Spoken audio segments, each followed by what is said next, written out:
Jadi tiga asas tadi, saya sebagai seorang hamba Allah. Keduanya, perlembagaan kita, demokrasi berparlimen dan raja berperlembagaan. Jadi apabila saya mengatakan saya seorang hamba Allah, saya sebagai seorang Islam, saya reda. Saya kata selepas pilihan raya, dan saya akan terus kata pada hari ini bahawa saya reda dengan apa juga keputusan yang ditetapkan kepada saya. Dan sebagai seorang hamba Allah juga, saya boleh buat silap. Kerana sebagai seorang manusia, kita ada kesilapan sana dan sini.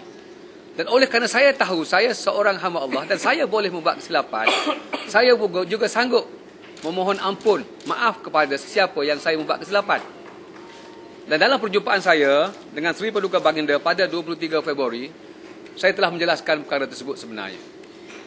Saya tahu bahawa sebagai pemimpin negeri memang ada silap salah saya, dan pada 23 Februari saya telah melafazkan ungkapan tersebut pada Seri Paduka Baginda apabila saya menghadap pada 23 hari bulan. Dan dalam perjumpaan saya dengan Seri Paduka Baginda pada 23 Februari, saya telah menjelaskan perkara tersebut sebenarnya. Saya tahu bahawa sebagai pemimpin negeri memang ada silap salah saya, dan pada 23 Februari saya telah melafazkan ungkapan tersebut pada Seri Paduka Baginda apabila saya menghadap pada 23 hari bulan. Dan itulah saya katakan tadi, dan saya boleh memohon ampun bila-bila masa saja. Saya terbuka. Kerana saya tahu bahawa saya boleh membuat kesilapan, dan saya terbuka bila-bila masa saja untuk memohon ampun jika saya membuat kesilapan kepada sesiapa saja. Itulah saya katakan asas pertama saya sebagai hamba Allah, saya boleh dan saya perlu berbuat demikian kerana kita membuat kesilapan. Itu pertama. Keduanya, majoriti demokrasi berparlimen. Apabila saya katakan tentang demokrasi berparlimen, kerajaan Terengganu yang selamat daripada tsunami politik pada 8 Mac yang lalu telah memenangi dengan lebih 2/3 majoriti. Terima kasih kepada rakyat Terengganu yang sekali lagi memberi kepercayaan kepada Barisan Nasional Terengganu. Terima kasih kepada pengundi-pengundi. Mengatakan there's something right over there. Rakyat menerima kerajaan tersebut. Dan di atas keputusan itulah menghormati prinsip demokrasi berparlimen, perlembagaan kita, Perdana Menteri telah mengeluarkan surat watikah kepada MPPR ataupun Majlis Penasihat MPPR, Majlis Penasihat Pemangku Raja, pada 11 hari bulan, dan memberi sekali lagi peluang kepada saya untuk memimpin kerajaan negeri Terengganu. Dan terima kasih, saya nak mengucapkan terima kasih kepada Perdana Menteri kerana telah memberi kepercayaan sekali lagi kepada saya. Itu demokrasi berparlimen.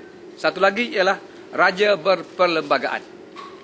Bila kata kita perlembagaan kita bercakap tentang raja berperlembagaan, kita perlu taat kepada raja. Dan saya mengatakan sebab itulah saya mengambil peluang pada 23 hari bulan Februari untuk menghadap Seri Paduka Baginda. Dan yang tak pernah orang buat pun saya memberi senarai tersebut kepada Seri Paduka Baginda. Dan juga raja berperlembagaan mengatakan juga bahawa kuasa raja tidak mutlak. Sebab itulah dia katakan raja berperlembagaan. Itu mengikut section yang ada dalam kronologi yang telah kita kemukakan. Jadi kalau kita memahami bahawa saya seorang hamba Allah yang tetap reda dengan keputusan apa juga keputusan yang dibuat, dan juga kita perlu menghormati sebagai sebuah negara, perlu menghormati konsep perlembagaan demokrasi berparlimen dan juga raja berperlembagaan. Saya rasa tidak timbul isu dalam hal ini jika kita meneliti dengan baik. Oleh itu saya ingat mengatakan bahawa saya menerima apa juga keputusan untuk kebaikan. I'm open, dan saya boleh menerima apa juga keputusan untuk kebaikan rakyat. Dan saya pernah mengatakan dulu dalam mana-mana interview pun, dalam mana temuruga sekalipun, saya kata apa yang baik untuk rakyat, baiklah untuk saya. Ia tak timbul isu yang lain daripada itu. Itulah yang saya nak kata kepada hari ini. InsyaAllah dia boleh menjelaskan kekeliruan yang sedang berlaku, tuduhan-tuduhan. Kerana perkara ini saya nampak jika berlarutan, ia tidak menguntungkan sesiapa. Fitnah berlarutan, rakyat di bawah merasa kurang senang. Yang tidak suka kepada saya akan terus membuat fitnah kepada saya. Dan orang-orang penyokong saya pun akan terus membuat fitnah dan juga kepada orang yang tidak menyokong saya. Rakyat kerugian kerana kerajaan tidak dapat berjalan dengan baik. So, kita sepatutnya sudah 2 minggu berkerajaan, tapi sekarang kita masih belum berkerajaan. Dan ini tidak menguntungkan sesiapa, tidak menguntungkan negara kita, dan saya harap perkara ini dapat selesaikan dengan seberapa segera. Dan saya katakan, saya menerima apa sahaja keputusan untuk kebaikan. Apa yang baik untuk rakyat, baiklah untuk saya. Terima kasih. They have been with me all the while. So sokong, dia memang dia sokong berdulu, kita tengok. Because you want to see that. The press want to see that. Kalau kita kata dia menyokong, macam mana dia sokong? You tak percaya kalau tak sign. You nak tengok memorandum juga ditanda-tangan oleh mereka. Tak nak komen perkara itulah, kerana saya mengatakan saya taat kepada Sultan, dan saya sanggup memohon maaf jika ada kesalahan, dan saya terbuka.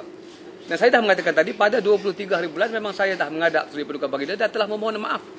Asas kena betul. Saya katakan asas tadi, jika kita memahami perlembagaan kita, perlembagaan bahawa demokrasi berparlimen, kita perlu menghormati keputusan rakyat.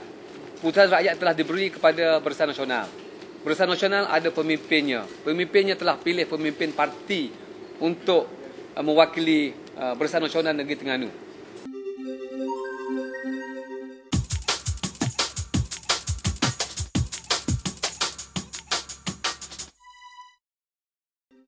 Thank you.